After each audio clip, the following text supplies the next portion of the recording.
Today I'm starting a series called Revelation in 5 Minutes, and this is part 1.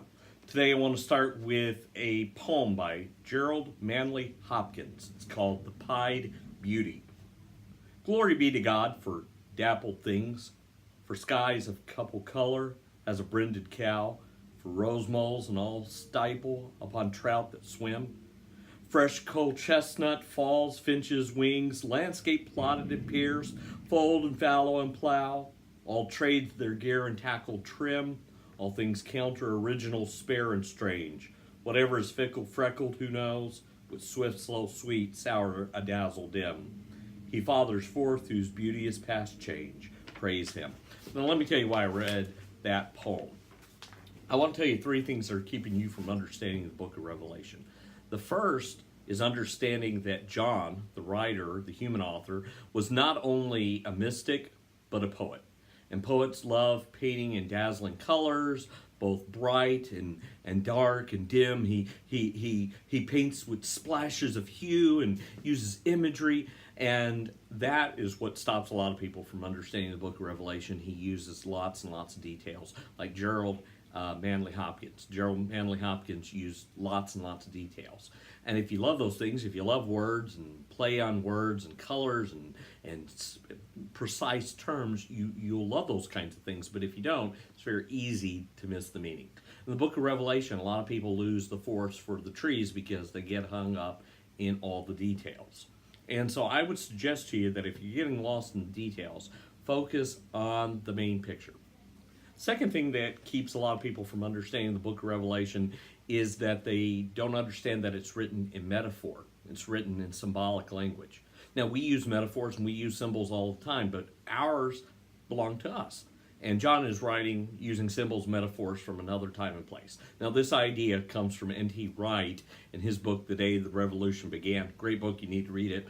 But here's the point. When we talk about 9/11 being a dark day for America, we don't really believe that there was a solar eclipse or that the sky literally went dark. We know what we mean. We mean that it was an emotionally difficult day for America. When we talk about an economic earthquake, we don't really believe that Wall Street is now filled with tumbled buildings and that the sidewalks all cracked and broken. When we talk about a political landslide, we don't really believe that the losing party is buried under piles of rubble and earth.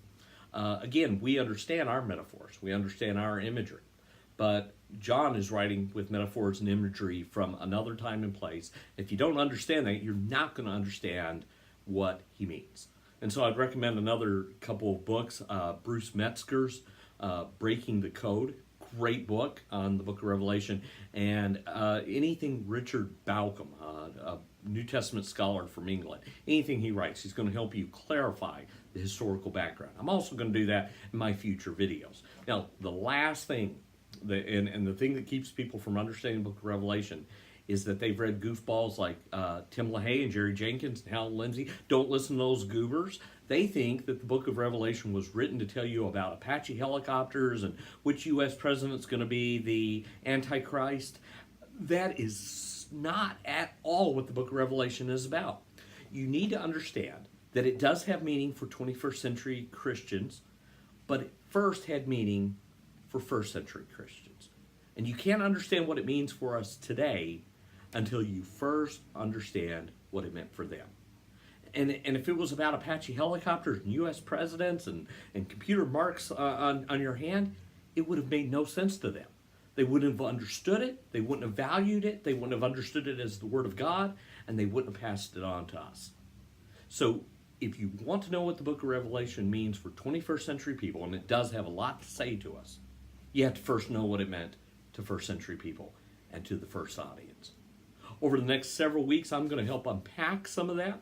I'm doing a study here at my home church, and I'm going to make some of that information available to you online, and you can check that out. I'm Eddie Bromley, and thanks for listening.